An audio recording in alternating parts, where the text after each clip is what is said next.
Hello, and welcome to Steve Gladen on Small Groups.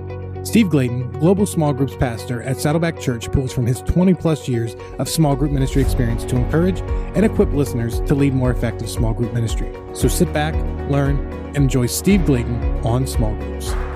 Welcome to SG Squared, Steve Gladen on Small Groups. Thank you so much for tuning in. Derek here, along with your other intrepid host, Saddleback Church's Global Small Group Pastor, Steve Gladen. Hey, everybody. Derek, good to see you on this fine day. Very good to see you too, Steve. And I kind of notice you look a little different. For people that are listening to the podcast, I'm trying to describe this carefully. The nose region. Talk to me. Well, for those of you that aren't watching on YouTube or any of our other video streams, I had the pleasure of developing and finding out I had skin cancer. And let's put it this way. Once I was into the process, they gave me that terrible news that it's more invasive than I had planned on. So they let me know that I was getting a new face. I mean, a new nose in the whole process. So, I don't think of myself as too vain, but I've got to confess, this one was a little bit more agonizing, both pain-wise and everything-wise. So I'm about 2 weeks outside of the new surgery. And when they told me they had to rebuild my nose, it's kind of funny because, Derek, it's really trippish process, but they said, hey, we got to take part of your cheek to rebuild your nose. No. And I'm like I go, is that my butt cheek or is that my facial cheek? And he goes, I'm not sure how you vacation, but we got to go something with a similar skin tone. So we're going to use your cheek on your face. Which my staff were very disappointed because they were hoping they were going to use my butt cheek so they could call me butt face and be accurate. So all kidding aside, it was a pretty scary process. Good news, got all the cancer out of my nose. Bad news was I asked for, that Brad Pitt, Chris Pine nose job, and I got what I got. So it's still about another 6 to 8 weeks worth of healing and process where the nose flattens out. But oh my gosh, if you're watching on YouTube, I'm sorry, I don't pay for therapy. But if not, we're deep in the process. So hey, seriously, if you're just listening via podcast, find us on YouTube or on Instagram. We do some reels to see Steve's new nose. All things considered, he looks pretty good. And no, seriously, Steve, we're praising God with you for the good report. I had no idea it was that intense. Yeah, it's about 4 hours to get it out, and the next day I had to come in for about 3 hours while they rebuilt me. So I don't have the $6 million nose, but actually I don't even know how much it costs. But I'm sure I'll get a bill. Wow. Well. Okay, let's move on to something else. Let's transition out of my face. Steve's surgery, June surgery. So, Steve, a lot of small group gatherings, they start out, with a fun activity or an icebreaker question to loosen everyone up, right? And we were trying to do that there with the nose segment, but it got a little heavier than I anticipated. Well, at least you didn't call me butt face, so that's good. You have to call me cheek face. Now I have a reason to call you butt face. I like this. It wasn't that part of my body, so let's right. go easy. For the record, it was his facial cheek. So I thought I had planned something else a little bit real quick here, kind of fun. So, being that this is a small group podcast, let's do like a lot of our small groups do. Let's have a fun icebreaker just to kind of loosen up our listening audience. And so Steve, I promise, has not heard what this icebreaker question is going to be, but like a good small group member, he's going to participate and give an answer. So, Steve, the question for you is, what is a favorite song or songs from way back in the day that you used to rock out to, that you still rock out to when no one's really watching or listening? Well, actually, I would still rock out to it, even if somebody was watching or listening. My wife dreads this, but I would probably go back to the Beatles, "Twist and Shout," and Oh, yeah. yeah, we actually danced that at our wedding. Gosh, 33 years ago. That's painful to say, and I still rock out to it today. So, I mean, I'm a great dancer. The problem is my wife just won't be anywhere near me when I dance. So maybe that means I'm not a great dancer. But let's flip it to you now, man. You sprung that on me. You had something to listen to. Give me a band. No, not so fast. First of all, the second part of the question is, for those who don't know the song, you got to sing the song. Twist and shout. Da-na-na-na. Come on, come on, come on, come on, come on, come on, baby, now. Come on, baby. I love it. Work it on out. Work it on out. Dude, you missed your calling for the worship ministry. Come on. I sure did. And thank God the church can grow now. I love it. Steve Gladen is singing on live on air. That was amazing. For me, you can whistle it too. I'm a little. Derek now. Come on, Derek. Come on, man. You're feeling it. Look at this song really is your pathway. Come on. One of mine, I grew up a child of the 80s, a little bit. I'm a little younger than you. So I remember my dad in the background in the 80s, man, he would be blaring Petra. And I don't know. Wow, you went to the Christian band. I'm impressed. I'll give you a secular too. But one of the songs I always heard was "This Means War" by Petra. Have you heard that? This means war, and the battle's still raging war. Do you know how much our listeners are going to go down if we don't change this subject really quick? Yeah, let's change it. So that's your icebreaker. We're trying to, give you the small group. I'd like to apologize to all of our listeners. I have no process on the front end of this show. I just deal with the content side.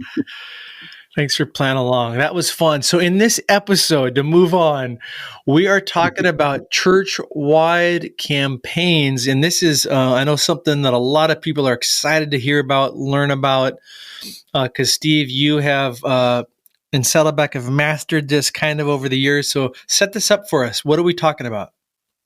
Yeah, so I know that as everyone is hopefully starting to look towards fall or look towards January, I know we're in the start of summer, but you've got to be looking ahead into your calendar years. And since Saddleback invented the church-wide campaign in 2002, I've had the privilege of being the campaign director for every campaign we've done except one.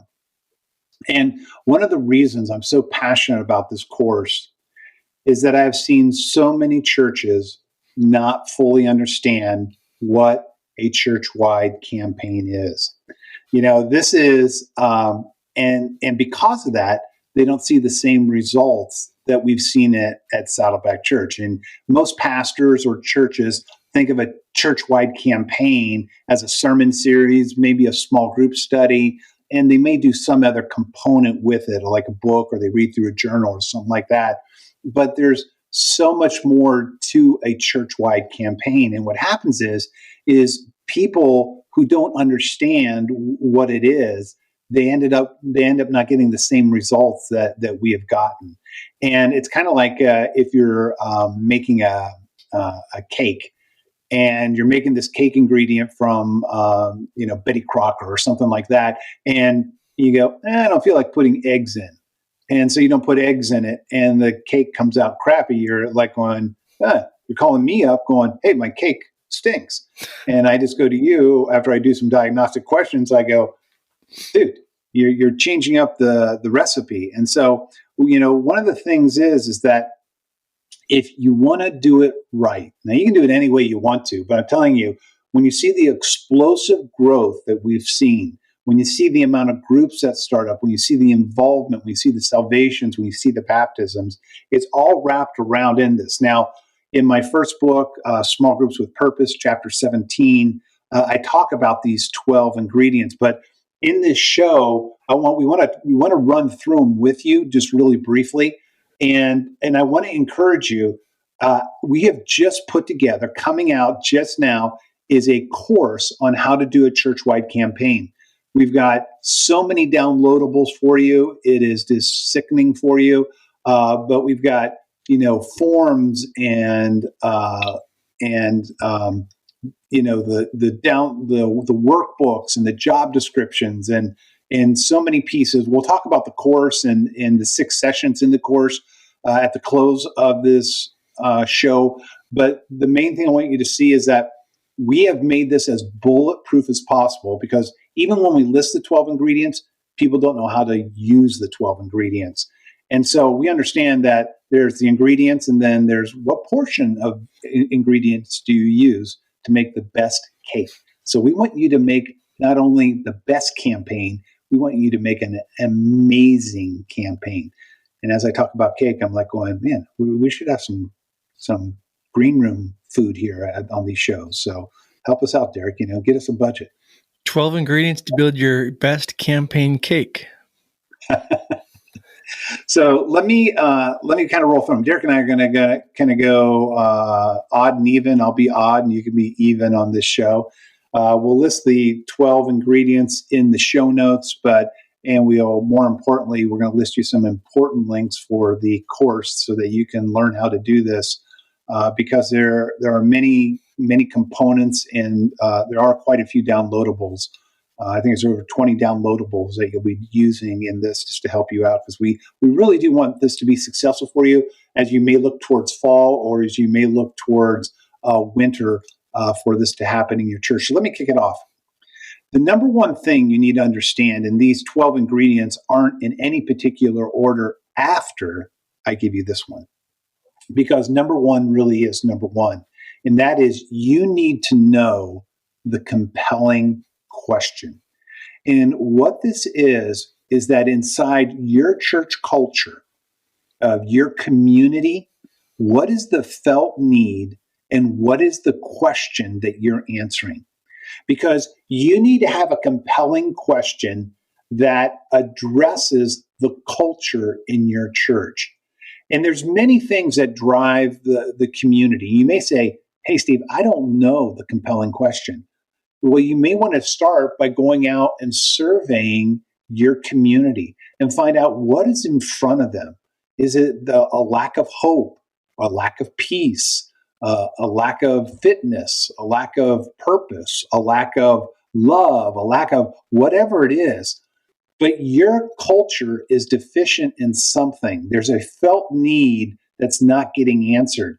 And when you find the felt need, then you can develop the compelling question, because you want to have a campaign that is addressing a felt need that the community has. This is built for the community to bring them in.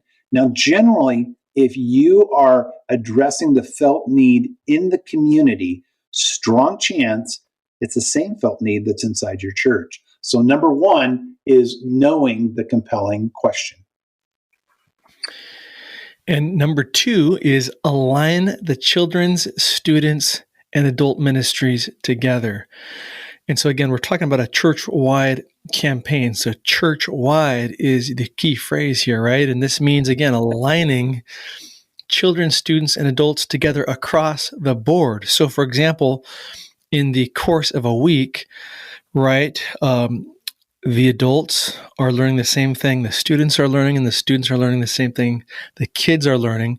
So basically, if it's the weekend gathering, the pastor may be up there speaking on this campaign topic for that week. The students and kids are also learning in their own version, because not everything may translate exactly, but the best you can. They're learning the same principles in their ministry circles.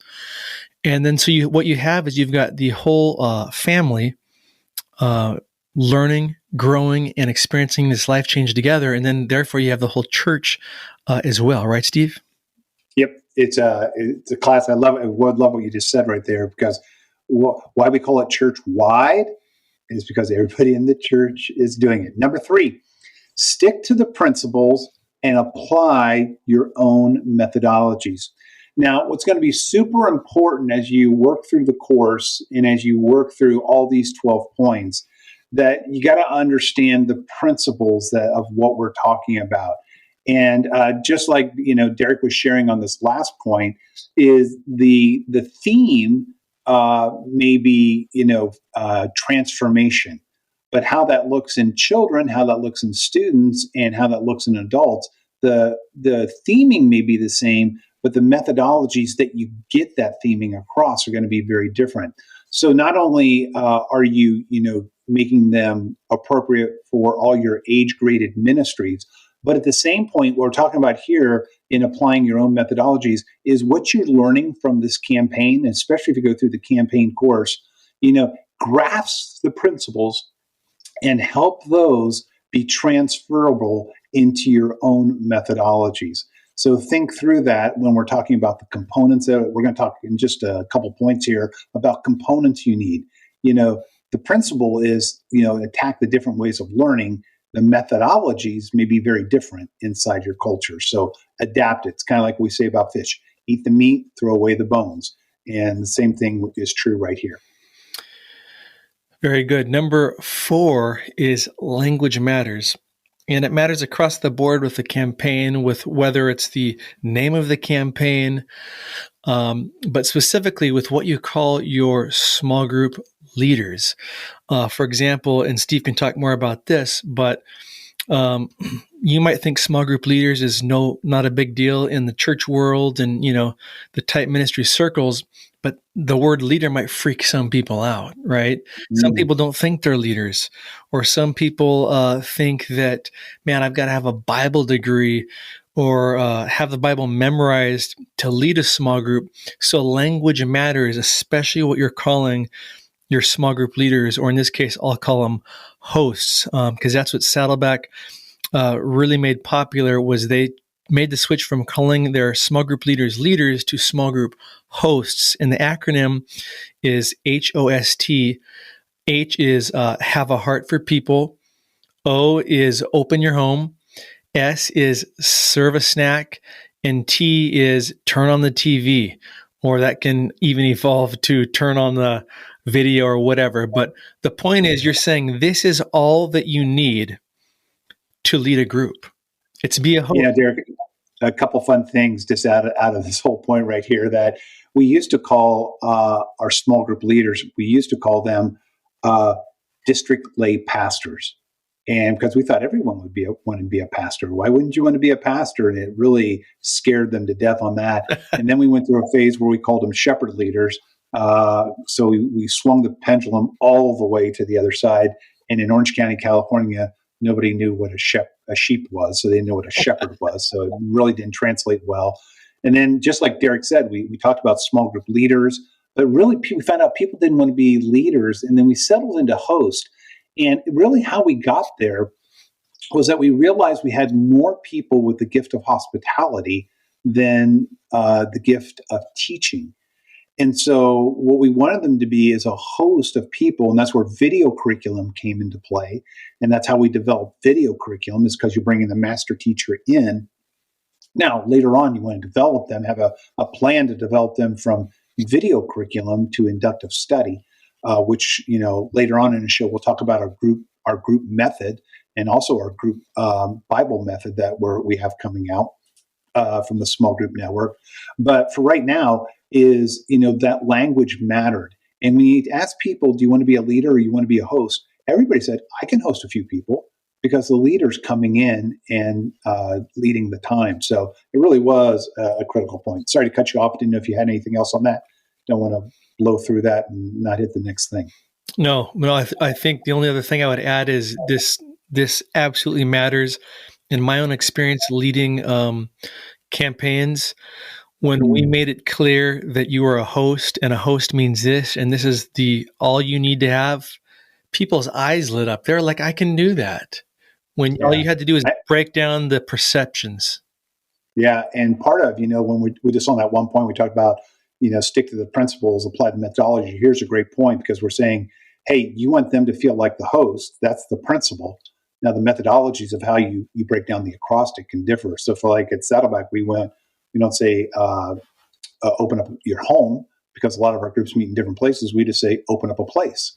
So we keep the same principle. We just change the methodology on it, because we have a lot of on-campus groups too, that the place happens to be on campus with that. Number 5 is employ various avenues of learning. One of the tough things I've had to learn as a parent that has a kid that learns differently is that people learn in different ways. And I even found that I learn very differently. And so do the people in your church. And there are different avenues that a campaign addresses. You got to tackle all 5 methods of learnings.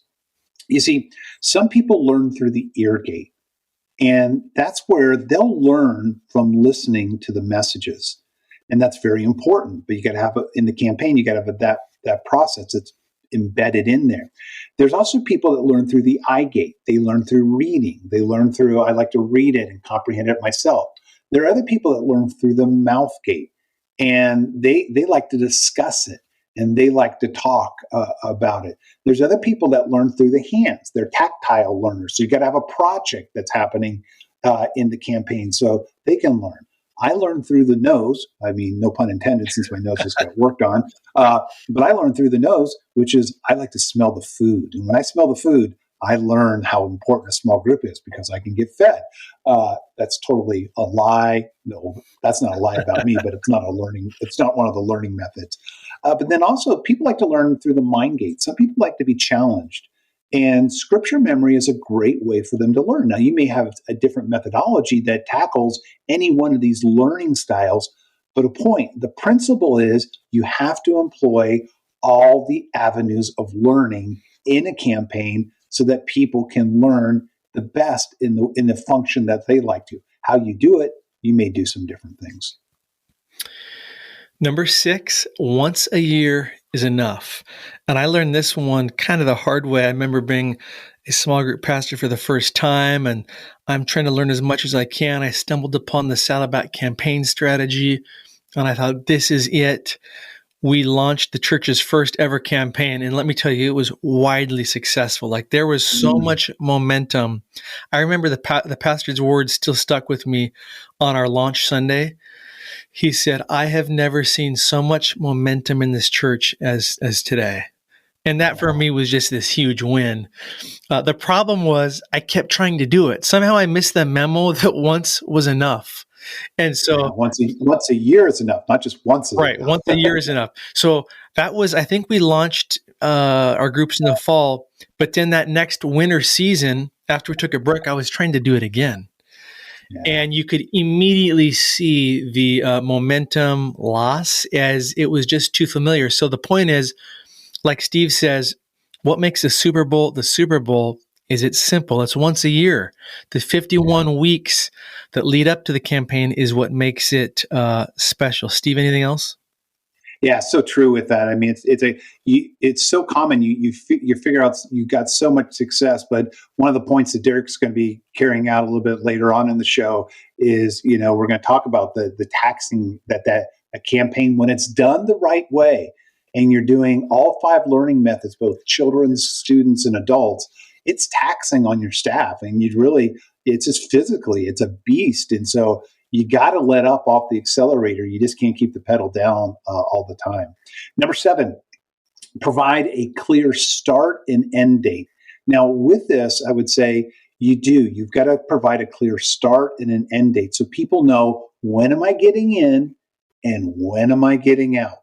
And so that they can see that. But along with a campaign is also with this, provide a clear start and end date, is killing all non-essential activities. Because one of the things that happens is what makes a campaign is that you stop all the activities in the church that are non-essential. Now at Saddleback, we would say support groups and our recovery groups are essential. You can't stop trauma from coming into your church members. And so our support groups, our counseling groups, our CR recovery groups, they continue all the time. But non-essential events, they stop. Now, the problem is people like to keep their stuff rolling all the time. And one of the things that I lose all my friends on staff is when we're doing a campaign and I'm stopping a lot of their activities that are non-essential because they're so close to it, they can't deem whether it's essential or not. And you got to clear the calendar so that the start and end dates, everyone is focusing on the things that matter the most in your campaign, which are generally the weekend message, a small group, and doing the daily reading and with the other components that are involved in a campaign. So make sure you provide that clear start and end date and you kill the non-essential activities just for a period, just for 40 days.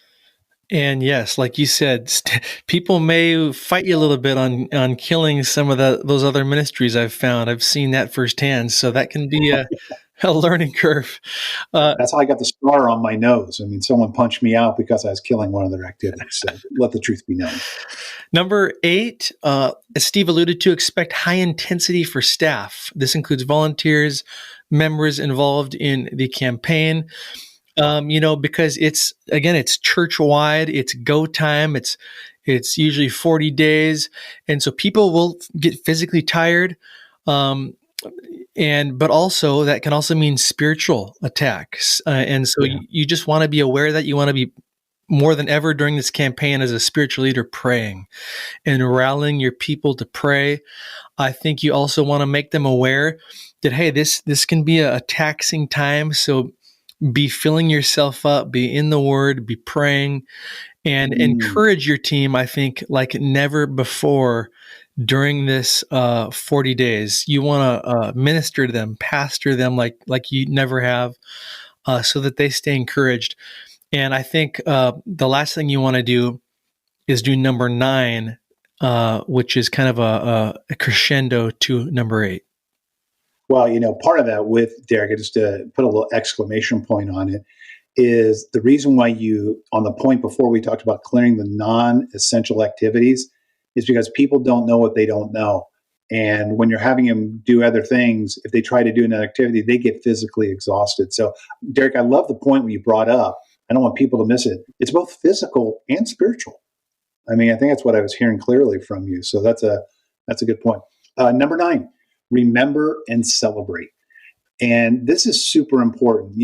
All throughout the Bible, we're always told to remember. Matter of fact, throughout the Old Testament especially, they did a lot of physical things to remember what God had done for them. Why is that? Because we tend to forget. And the same thing with the campaign, you want to do a rally. In the course, we spend a lot of time, and also in my book, spend some explain about this, but it's important that you celebrate what's happening, the fun things and the spiritual things, and getting people together, sharing their testimonies. We call them a small group host gathering. Your church may call it a rally or whatever you want to call it, but you want to have a party of all parties so that you can remember this campaign and you can put a great closing part to it. And I can remember all the parties that we've done, just the incredible stories that come out of it and life change that happens even at the event itself. So remember and celebrate. So often we just move to the next hill and we don't even get a chance to party and enjoy what we just did. So a lot of good stuff on that. Yeah, that one's key. Definitely remember and celebrate. Number 10 is plan for after the campaign. So on day 41, what are you going to do? What are you going to have groups do? If you've built this campaign correctly, you're going to have all this momentum. You're going to have an influx of people. And so you don't not want to have a plan after that and just lose these people. Something Steve often says and Rick is that people will come for content, but they'll stay for relationships. Yeah. So you'll have all these people that wouldn't normally maybe be in a small group, but they're going to join one because of the momentum, because of the content. But then they're going to get hooked. They're going to love this fellowship and this community. And so I remember in my own experience with campaigns, we had some groups that were having such an amazing time together. The last thing they wanted to do was stop.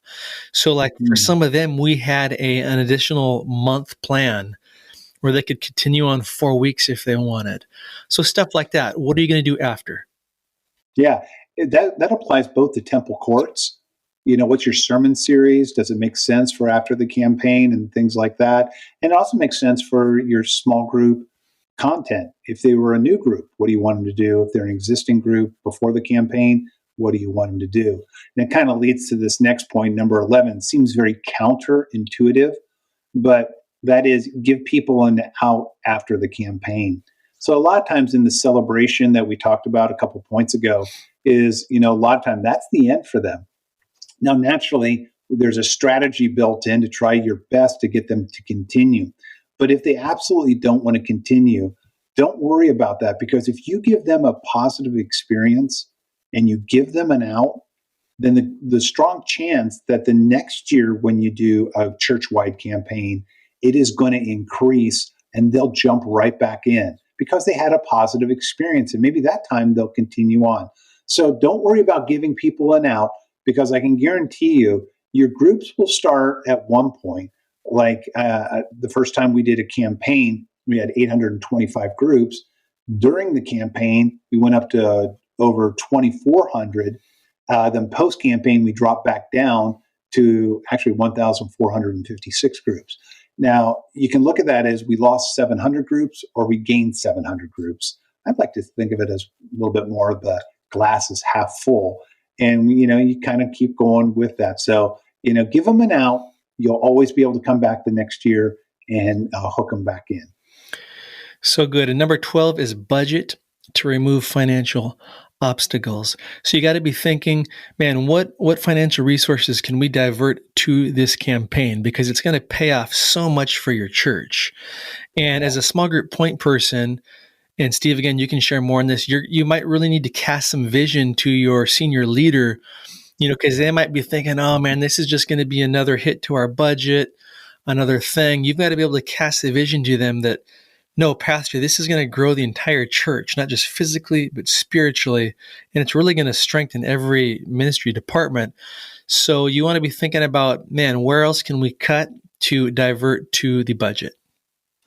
Yeah, just again, to emphasize that at Saddleback, we budget around $600,000 for our church-wide campaign. Some of that's due to size, but also a lot of it is just due to because we've seen the fruit from it. We're investing in the future of our church, and it always pays off. Now, Derek and I talked to you about at the top of the show that we have a new course coming out on how to do a church-wide campaign. There are so many details. There are so many booklets. There are so many forms, and there's so many other documents that you need to do this right. And when you see the course, you'll understand, oh man, this is why it can be so taxing. But let me walk you through the course real quick. In the show notes, again, just to remind you, there's a link so you can watch the introduction to be able to understand, what this is about and why it's so important for a church-wide campaign. But let me go through the 6 sessions so you'll know it. Number 1 is what the sessions are answering. Who is your team and what did they do for a successful campaign? We have 6 downloadable documents that explain that team member's role in what they do in a campaign. So everything from the pastor to the campaign director to the communications director to the small group director and a couple others that are in there. But there are documents, there's little booklets that you get to download so that you can have with clarity and the ability to, kind of tailor it to your church on what they need to do. Session 2 talks about how do we work as a team. So what is it that you have to do in order to involve children, students, and adults? And how do you get all of those teams to work in harmony together so that, good things can happen? The third thing is where and what is the content of a church-wide campaign? And one of the things that you can do there, we talk about 2 tracks in this session. Are you going to do plug and play where you buy somebody else's campaign, or are you going to design your own? And obviously plug and play is a little bit easier, but the beautiful thing about designing your own is it's your content, and then things become much cheaper for you because you own all the IP and all the content. But a lot of great questions are talked about in session 3 on that. Number 4 is, where are all the leaders? And how do you design and develop and get leaders for these campaigns, both in the students, the children's, and the adult world? Session 5 talks about the devil is in the details. And oh my goodness, this session kills me. So I'm glad some other people did it. But the point is that there are a lot of details. But one of the great things is there's a lot of people in your church who love details. And so you got that's one. And then the session 6 is day 41. And in this particular one, we have a document you can download, and it's the day 41 booklet. And it kind of helps you plan out your next year and a number of things in your church. But there's also some other documents I didn't tell you about, how to have a successful church-wide campaign. So there's more documents there that you can read about. And the beautiful thing about this course is that we have a couple people who are helping us out with this. Bob Pittenger and one of his associates, Bree, helped us there from Tulsa, Oklahoma, at Broken Arrow Community Church. And Nick Lindsay and Heather Kova helped us with a couple of sessions. Nick is from Hoboken, New Jersey. And so you have some different church takes, not only from Saddleback Church, but also Hoboken Grace in New Jersey and Broken Arrow in Tulsa, Oklahoma. So you'll see, and it just works wherever you're at.